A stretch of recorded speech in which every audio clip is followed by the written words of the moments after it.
अपने आदिकाल में इतना जो राष्ट्र साहित्य पूरा हो उसके बाद है अपभ्रंश भाषा साहित्य। अपभ्रंश बिगड़ा हुआ रूप होता है भाषा का, सभी जानते हैं। तो उस समय जो आदिकाल का जो समय था, उस समय जो लोक प्रचलित भाषा थी, जो लोक साहित्य की भाषा थी, वो अपभ्रंश भाषा थी। उनके लोगों में जो प्रचलित, एक तरह से जनरल कर सकते हो आप अपभ्रंश भाषा। उसमें भी कुछ लोगों ने साहित्य लिखा था, रासो वगैरह वो तो लिखे ही थे, लेकिन उसके अलावा अपभ्रंश भाषा में भी कुछ लोगों ने साहित्य लिखा। वो कौन कौन सा लिखा, तो यहाँ पहले इसको पढ़िए कि आदिकाल में अपभ्रंश भाषा में भी साहित्य लिखा जा रहा था, जो निम्न लिखित। सबसे पहले आदिकाल में जो अपभ्रंश भाषा में साहित्य लिखा, उनमें नाम आता है स्वयंभू का। किसका नाम आता है? स्वयंभू का।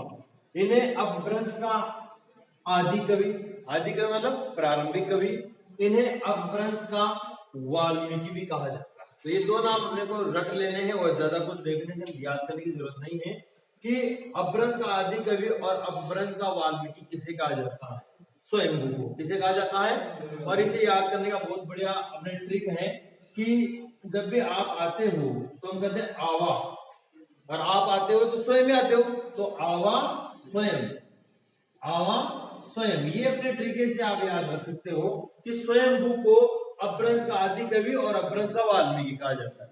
आज से तो आदि कवि, वहां से वाल्मीकि, स्वयं से स्वयंभू, आवा स्वयं या आवा स्वयंभू, आवा स्वयंभू, पूरा यही जोरदार, आवा स्वयंभू। आदि कवि और वाल्मीकि किसे कहा जाता है? अपभ्रंश का स्वयंभू को कहा जाता है। ठीक है, आगे देखो इनकी प्रमुख रचनाएं कौन कौन सी है? पौंचर्यु, पौंचर्यु, अरिष्टनेमी चर्यु और स्वयंभू छंद। इसमें तो कोई दिक्कत है नहीं अपने को, स्वयंभू से स्वयंभू छंद याद रह जाएगी। दो याद करने अपने को, पौंचर्यु और अरिष्टनेमी चर्यु। इसमें भी चर्यु चर्यु तो दोनों में है, आपको तो पौं और अरिष्टनेमी याद करना है, पौं और अरिष्टनेमी। तो आप ऐसे भी याद करो, पौं अरि, पौं और अरि किसकी रचनाएं है? स्वयंभू की रचनाएं। चर्यु चर्यु आ रहा है, स्वयंभू से स्वयंभू याद हो जाएगी। मेन ये है कि पौं और अरिष्टनेमी चर्यु किसकी रचनाएं हैं? स्वयंभू की। किसकी रचनाएं हैं? स्वयंभू की। पौं चर्यु और अरिष्टनेमी चर्यु किसकी रचनाएं हैं? स्वयंभू की। तो ये स्वयंभू का मैटर कंप्लीट। अब देखिए आप अगले अपभ्रंश के कवि हुए हैं पुष्पदंत या पुष्य कवि। कौन? पुष्पदंत या पुष्य कवि। इन्हें अपभ्रंश का भौभूति, अपभ्रंश का व्यास और अपभ्रंश का अभिमान मेरु भी कहा जाता है। तीन नाम है इनके, अपभ्रंश का भौभूति, अपभ्रंश का व्यास और अभिमान मेरु। किसे कहा जाता है? पुष्पदंत को। किसे कहा जाता है? पुष्पदंत को। तो अभिमान मेरु तो अपने को पुष्प से याद कर लेना, अभिमान रहता है पुष्प में, है ना।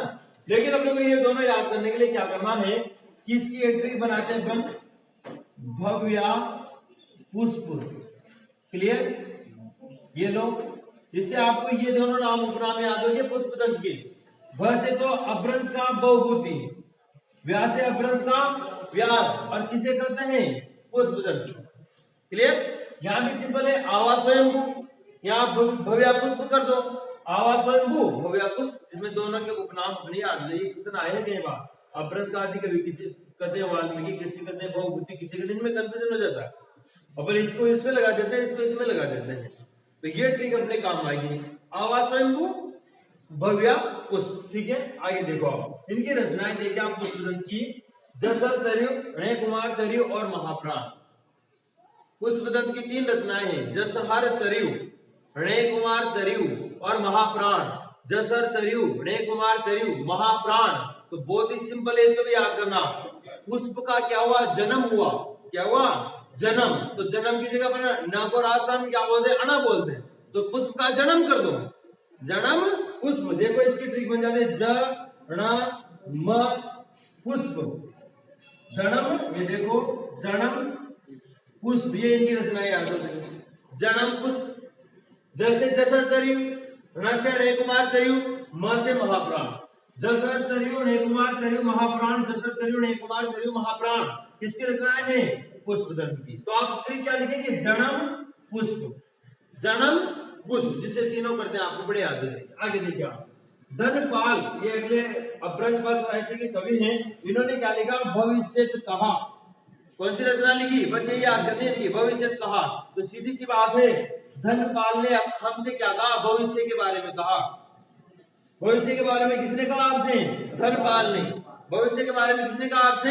धनपाल ने, तो धनपाल भविष्य कहा, धनपाल ने भविष्य कहा, हो गया यार।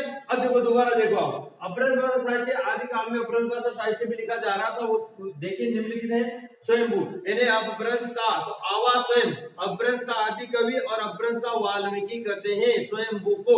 फिर देखो आप इनकी रचनाएं, तो एक तो स्वयंभू छंद है सही, पहुम और अरिष्ट नेमी याद करनी अपने को, पहुम चरियु अरिष्ट नेमी चरियु, पहुम चरियु अरिष्ट नेमी चरियु किसकी रचनाएं है? स्वयंभू की। अगले है पुष्पदंत या पुष्य कवि, इन्हें अपभ्रंश का भवभूति, अपभ्रंश का व्यास, तो भव्य तो ये हो गया आपने, और एक इन्हें अभिमान मेरु, पुष्प में अपने आप में अभिमान होता है, ऐसे याद करना है आपको।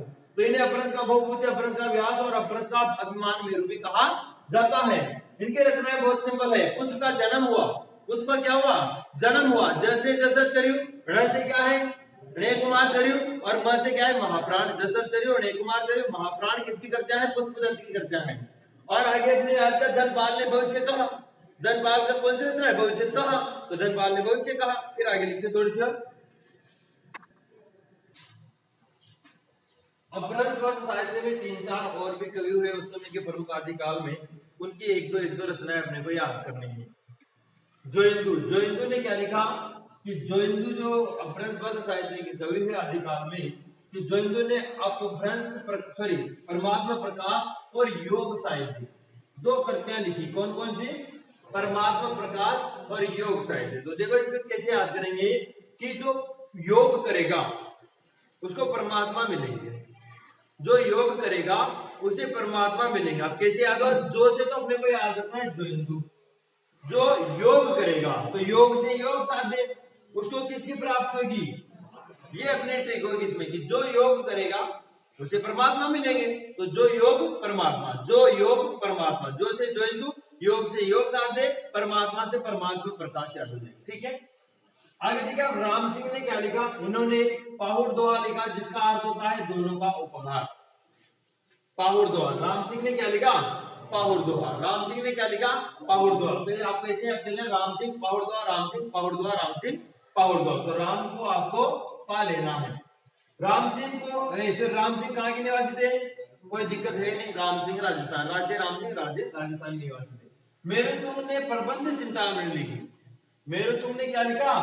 प्रबंध चिंतामणि लिखी। तो मेरु तुंग, तुंग से आगे आप चिंता, मेरु तुंग की चिंतामणि, तो आपको ध्यान रखना है मेरु तुंग की क्या है? प्रबंध चिंतामणि। एक ऐसे याद कर लेना, मेरु तुंग प्रबंध चिंतामणि, मेरु तुंग प्रबंध चिंतामणि, राम सिंह पाहुड़ दोहा, राम सिंह पाहुड़ दोहा, राम सिंह पाहुड़ दोहा, मेरु तुंग प्रबंध चिंतामणि।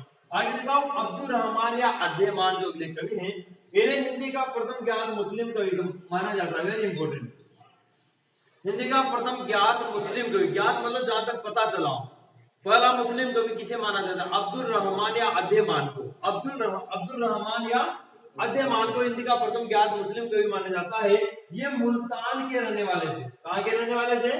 मुल्तान के निवासी थे। कहां के? मुल्तान के, मुंह से मुस्लिम है और ये मुल्तान के निवासी थे। ठीक है, यह बुनकर, बुनकर जाति होती है ना, या वनजीवी या तंतुआई जाति भी से करते हैं, बुनकर का काम करने वाली, तो ये बुनकर जाति के थे। आगे देखो इन्होंने संदेश रासक की रचना की, ये अपनी इंपोर्टेंट चीज है, ये रचनाएं बहुत इंपोर्टेंट है इनकी, ये आती है ज्यादातर कि संदेश रासक के लेखक कौन है? अब्दुल रहमान या अध्यमान। संदेश रासक, तो ये ध्यान रखो आप कि आपका संदेश किसने पहुंचाया? अब्दुल रहमान ने। आपका संदेश किसने पहुंचाया? अब्दुल रहमान ने, अब्दुल रहमान ने। तो संदेश रासक किसकी रचना है? अब्दुल रहमान की। आगे देखिए आप कि इन्हें हिंदी में षड ऋतु वर्णन पद्धति का आरंभ संदेश रासक में मिलता है। षड ऋतु मतलब 6 ऋतुओं का, 6 ऋतु है ना, कौन कौन सी है? 3 तो सबको पता है, सर्दी गर्मी बरसात, फिर 3 हेमंत शिशिर और वसंत, हेमंत शिशिर और वसंत। तो जो 6 ऋतुएं हैं उनका अलग अलग वर्णन सबसे पहले किस कृति में मिलता है?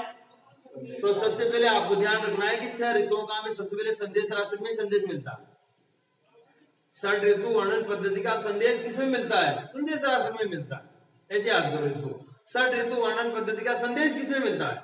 संदेश रासक में मिलता है। अब देखिए आप दोबारा लिखो इसको, जोइंदु ने क्या लिखा? जो योग करेगा परमात्मा को प्राप्त करेगा, तो योग साध्य और परमात्मा प्रकाश। राम सिंह का पाहुड़ दोहा, राम सिंह का पापा पाहुड़ दोहा, पासे पावर दो आया मिलेगा। राम सिंह राजे राजस्थान के निवासी थे। मेरुतुंग चिंता, मेरुतुंग की चिंतामणि, तो प्रबंध चिंतामणि कर देना। मेरुतुंग ने क्या लिखा? प्रबंध चिंतामणि। अब्दुल रहमान या अतेमान ने संदेश राशक लिखा, और संदेश राशक में ही सबसे पहले षड ऋतु वर्णन पद्धति का हमें संदेश मिलता है या पता चलता है। ठीक है, आरंभ इसी से माना जाता है। और इन्हें हिंदी का प्रथम ज्ञात मुस्लिम कवि कहा जाता है। ये मुल्तान निवासी थे और ये बुनकर या वयनजीवी या तंतुवाई जाति के थे।